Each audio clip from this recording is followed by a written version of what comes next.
Good morning, friends. Welcome to the Wednesday LiveStream. I told you last week that Vimeo had changed its streaming platform, and so I'm on early just to make sure that everything is going.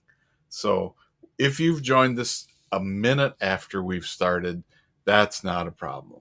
I'll just see you soon. But we're going to do this. And today our topic is bending strings.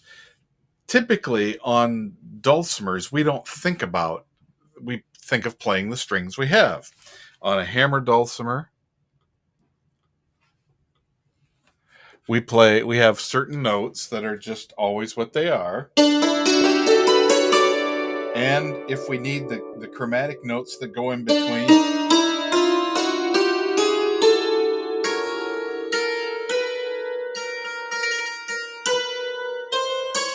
we just go and hunt for them. We find them wherever they are and we play them. On the mountain dulcimer, we have frets that do a similar thing. Well, looks like my face is covered up by our description here. So let's go. Let's move my face over there. So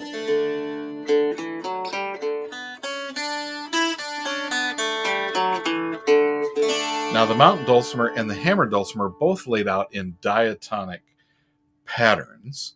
The hammer dulcimer, because it's larger and has more strings, has the ability to have those chromatic notes between the courses that are here. The diatonic instrument doesn't have a place to get those half steps unless you start adding some frets. When the 6.5 fret got added, that made it possible to get these notes in between C and D. You get the C sharp on the middle string tuned D-A-D. You get G, which you'd expect, but G sharp, which you did not, and A. So the addition of frets is a way to make this approach a chromatic instrument. Now, Erin May Lewis is someone who focuses what she does on playing the chromatic instrument and making use of all those things. There are several other people who do the same thing. Grant Olson in Minneapolis. Let's see, Larry Conger does some chromatic things. Stephen Seifert does, Sam Edelston does, and all of them were part of a chromatic dulcimer gathering that took place last summer. On the Dulcimer Crossing workshop past events page, we had a round table that Dulcimer Crossing hosted of all the people talking about chromatic instruments. That is archived there, and all of our workshop and mentor level members get access to that and can view that at any time. Now, for our focus today, we want to talk about bending: the how, the why, the where, and the when. So, to bend a string on the mountain dulcimer, let's change. There we go. To bend on a mountain dulcimer, we have to push or pull a string.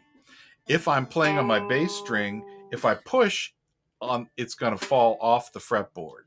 But if I pull toward the middle,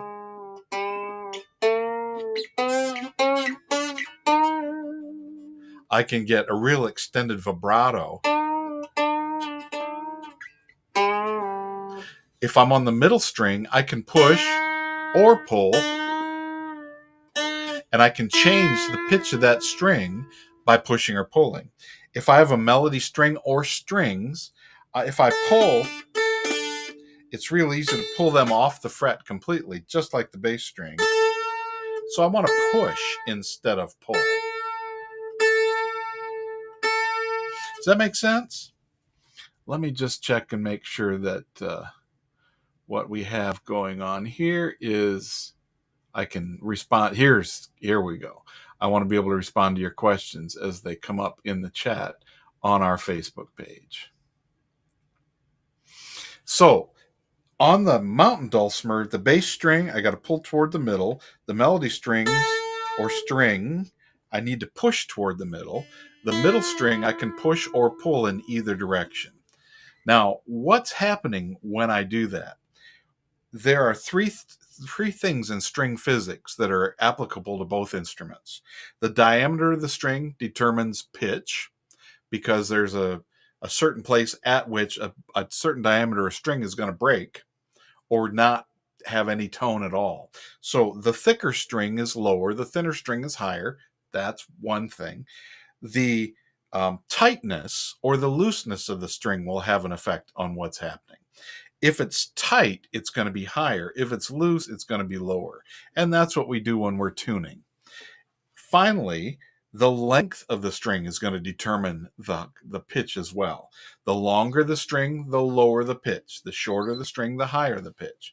When I'm stopping the string at frets, I'm stopping it to make the string shorter. The vibrating length of the string from the nut to the bridge is the length we've got. So that's the lowest that string is going to be, depending on how I've tuned it here. I can retune and make it lower.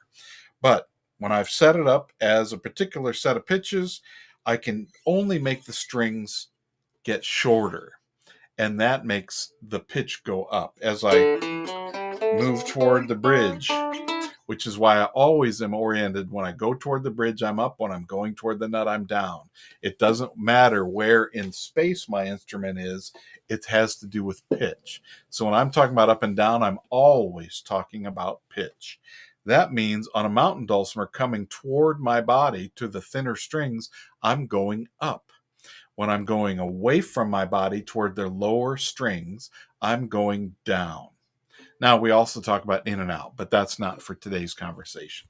So if I want to bend a string, put those two things together. When I'm bending the string, I'm stretching the string. When I'm stretching the strings,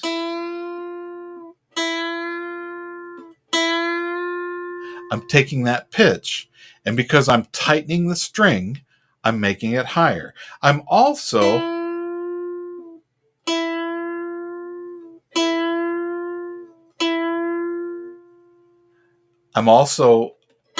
tightening it. And so I'm taking the pitch right now. This would be an E on the middle string. As I stretch that string, I'm raising the pitch of the string by a little bit. I'm aiming for an F natural, which is something. Here's my F sharp. Here's my E, my F natural, my F sharp. If I pull that middle string all the way to the edge of the fretboard, I can get an F sharp. That's a full bend. Now, guitar players talk about this a lot, and they'll have little things in their musical notation, a little scoop, and it'll say half or 3/4 or full to say I want a full bend on that. Now, that's much more oftenly used. There's a new word. Used much more often in blues and electric guitar, because the strings are of a thinner gauge. So mountain dulcimer strings, the thinner gauge. The other thing is, where am I going to do it? I'm going to do it below the pitch I want. I can't bend and make it go lower. I can only bend and make it go higher. Now, if I try to play in the first fret, I've got something right here anchoring the string. So I'm going to have to push and pull a lot harder when I'm close to the nut. But the further away I get from the nut, I get more play in the string. So the how is, which direction am I going? The where is, I want to be on the string that is the note below the note I want. So if I want an F, I can't go to F sharp and lower it. I have to go to E and raise it. If I'm on D and I want a D sharp, if I want an E flat, that's the same pitch. And the further away from the nut I am, I'm going to get a better bend. Now, why to do that? In blues, on the mountain dulcimer. And the reason I'm focusing on this because I just finished a 6-week set of classes teaching blues on the mountain dulcimer and blues on the hammer dulcimer. And I'm actually going to be teaching one of these blues classes at the North Georgia Foothills Dulcimer Association, the registration for which ends tomorrow. So, let me share my screen for just a minute. Let's see.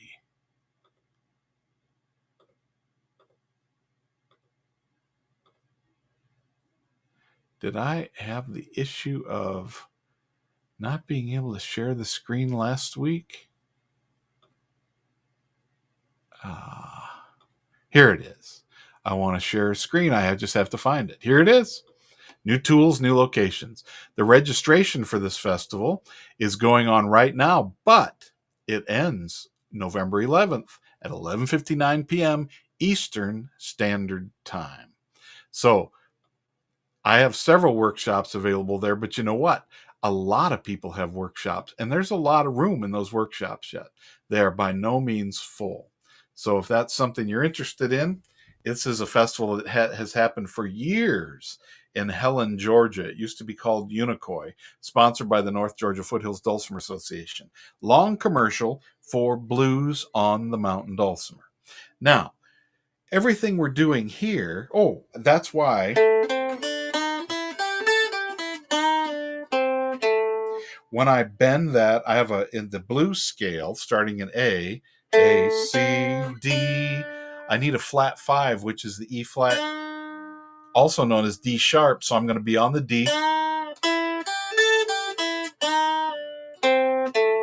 And one of the things you'll notice, I can bend to get that,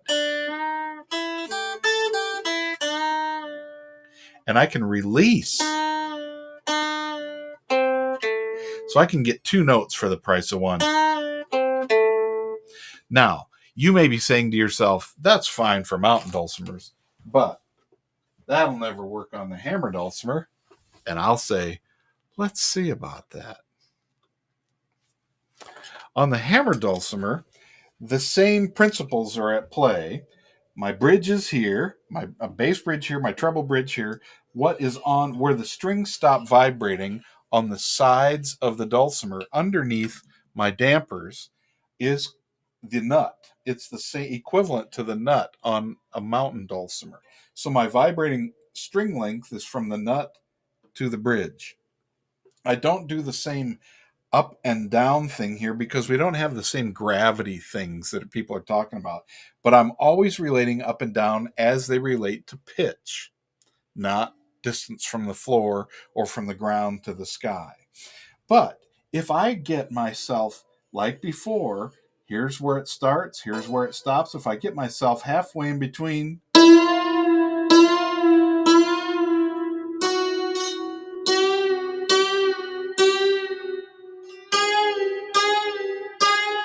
I can bend those strings and get extra pitches. I have a lot of those pitches here already, but I can also get the effect of the bent note.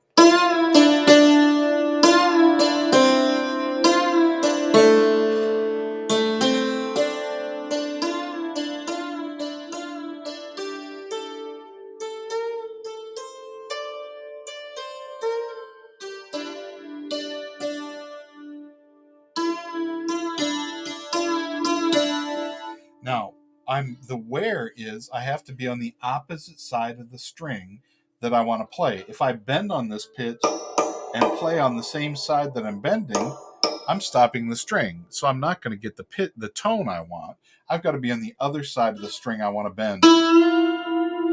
But this principle is the same.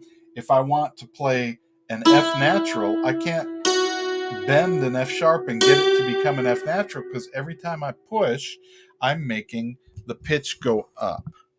So if I'm an F natural pushing, I can get the G and the G. I can get the F sharp to become a G and the G to be a G.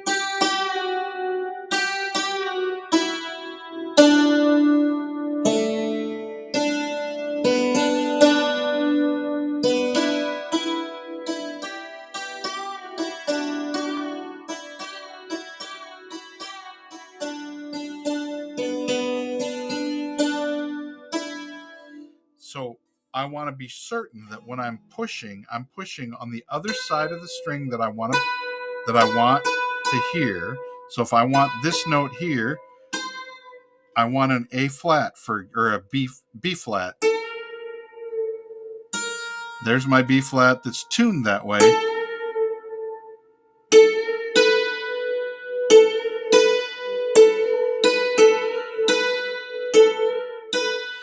In this case, what I'm doing is bending this note so I can play that little chromatic.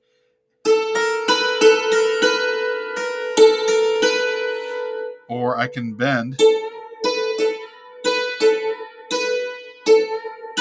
So I'm getting 2 for the price of 1 in that situation. If I want to play that A scale I was looking for,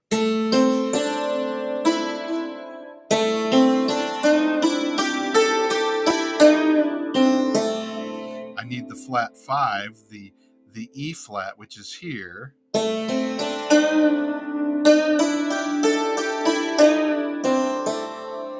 Now, I do have that pitch here.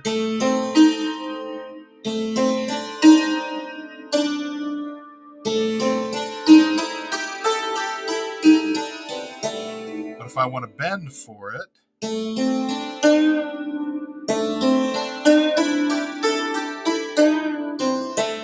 I can push on the other side of the D and get the D sharp, which is also the E flat, which is the flat 5 of that chord. Now that's a whole bunch of flat names and things like that. But let me just see if, let's close that so it's not in the way. Let's see what kind of questions or comments you're having right now. Okay, yeah, bending can build some tension.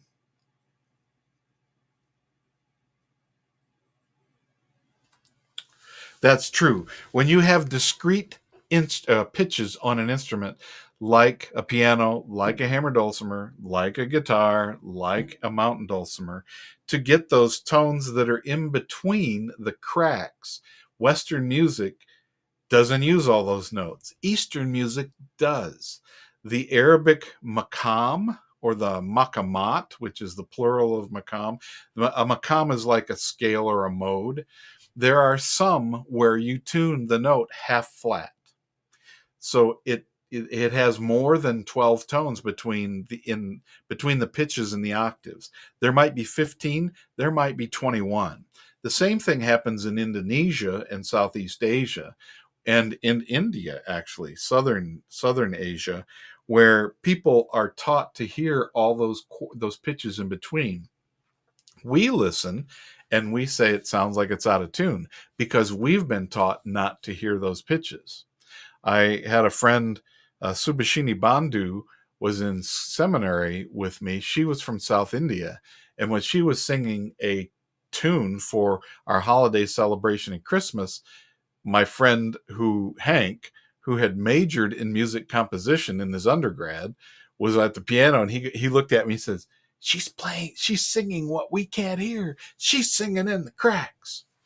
There are also several different African cultures, whether or not they borrow or how they influenced with the Arabic maqam. There are several African cultures where those kinds of scales are also used. And sometimes they get called neutral thirds. Excuse me.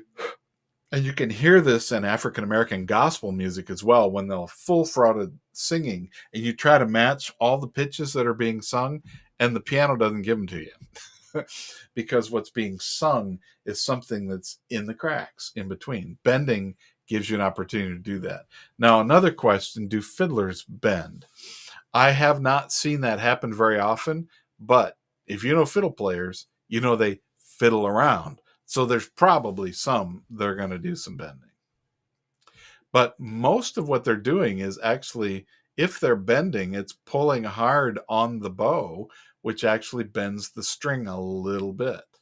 In the same way that a harmonica can overblow or suck really hard and get the reed to bend by the extra pressure.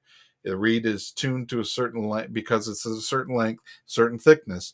It's tuned to vibrate and produce a pitch at a certain set of hertz. But if you overblow or suck really hard, you're going to make that alter just a little bit, which is that blues flavor. So when to do it? When you don't have the note you're looking for. That's number one. Two is for a specific effect, for something that is going to be a piece of the genre of music, like blues, that you're playing. However, John McCutcheon has a tune that he wrote after whale watching called Leviathan.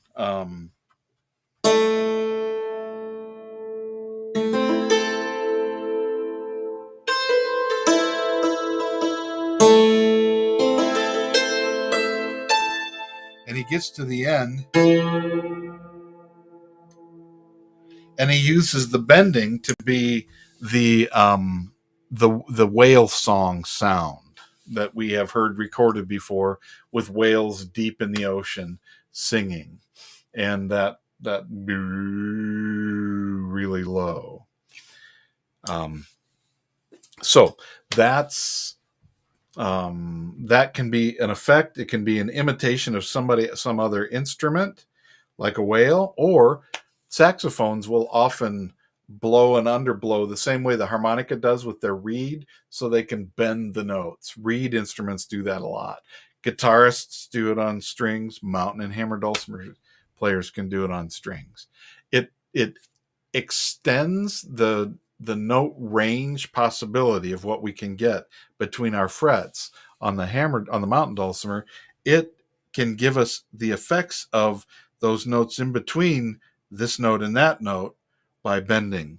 So just to review, I can bend by being one note below the pitch I want, and I can raise that string by stretching it and making it tighter. On the hammer dulcimer, it means I need to be on the opposite side of the bridge that the note I want to change. So I've got to do a little computation in both places. If I'm on the mountain dulcimer, I've got to think, I want an E flat, but I can't get that from E. I got to get it from D. D sharp and E flat are the same pitch, and they have the two names for the same sound. On the hammer dulcimer, if I want that same pitch, I want an E flat, I've got to go to the other. I got to find my D and go to the other side. Or over here. Now the difference here is there's a bigger gap. I can push. I have to be midway in the string in order for it to have the most looseness. This one is a shorter span, but I can still push here. And I can, because I'm halfway in between the vibrating lengths of the string, so I can get that pitch and change it that way. Now, one of the questions that I often get asked when I'm explaining and demonstrating this to people is, won't that make my instrument go out of tune? It does have an effect on that. And you might find yourself doing some fine tuning, especially if you have tuners that don't hold very well. As you add pressure to the string might slip, or the tuner might turn a little bit. So after you've done a song with some bending, you might want to check your tuning just to be sure. Hammer dulcimer, to put your fingers on the strings, is a more unusual way to play, and so the fact that you're pushing will affect that. The fact that you've got finger oils that are interacting with the chemistry of the string is going to have an effect on the playing as well, and the lifespan of the string.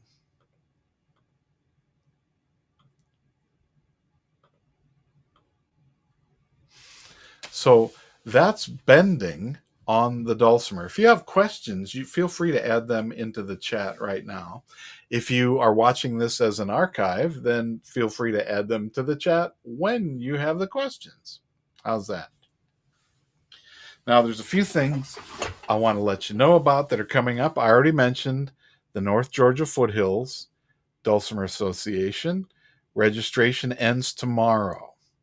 And there are, we have workshops are the following week, Thursday, Friday, and Saturday. And there's concerts on those days as well. And I believe there's a Sunday concert. You can see, let's see who's here. Here is the array of people who are teaching. So, and that's just page 1. Let's go to page 2. I'm teaching 3 instruments. I'm teaching mountain dulcimer, hammered dulcimer, and guitar. So, those are everybody's alphabetized by their first name. So that's one thing that's coming up. The other thing, and this is something that's happening tomorrow, and that is the Dulcimer Crossing live event, live workshop, and I'm getting to teach this one. This one is going to be arranging a Christmas carol for dulcimer ensembles. Using an arrangement from my book, Deck the Halls Arrangements for Dulcimer Ensembles. It's a downloadable thing. You can add a copy of that to your registration for the workshop. Workshop and mentor level students get access to this already. But if you go to the Dulcimer Crossing page, which is where we just were, or here, if you go to this page, you can sign up for an a la carte version of the workshop. And let me show you that page. Click that link and you'll come to this page, and you can add a copy of the book. If you just want a copy of the book, write me and I'll tell you how to do that. So that's tomorrow at 5 o'clock. When you sign up for the a la carte version, you get both the access to the live workshop as well as the archive video of the workshop. And if you're a member of Dulcimer Crossing at the workshop and the mentorship level, you get access to it using the live events page. Now, there's one other thing I want to let you know about, and that is this Sunday, I'm excited that Erin May Lewis and I are doing a concert together on online concert thing.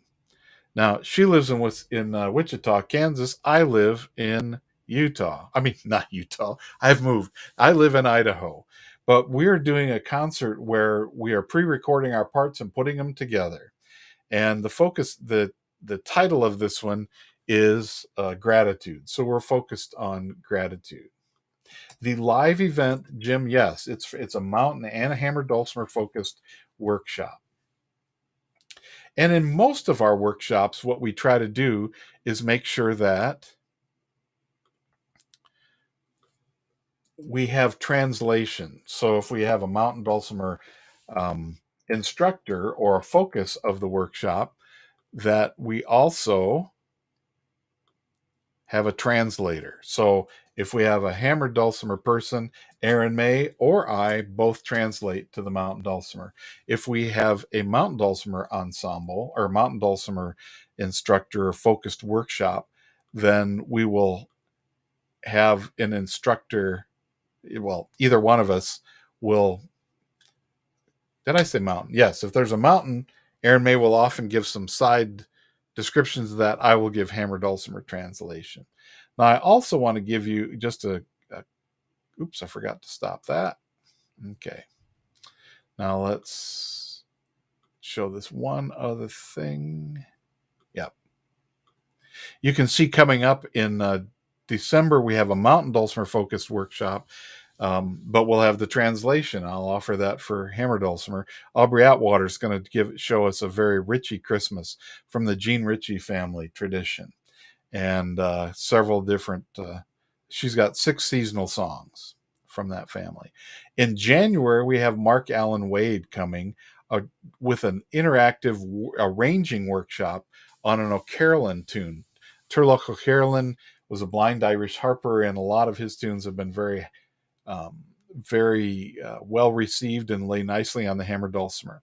So he's going to have one, and we're going to be working on it, not just talking about it.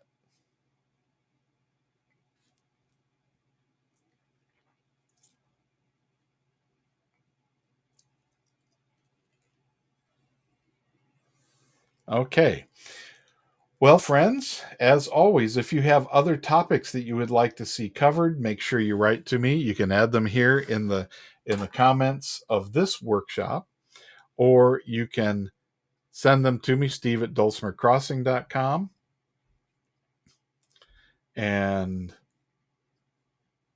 let's see here. There we are. Let's see everybody's comments. Make sure we're covered with those. Yes. All right. And I will plan to see you next week. If you're able to come to the other things we have available, that's very exciting. But the important thing is you need to be playing your dulcimer, and that's what we want to encourage and support with everything we do at Dulcimer Crossing. So I look forward to seeing you next time, and hope you have a good time hammering and picking and bending. Bye-bye.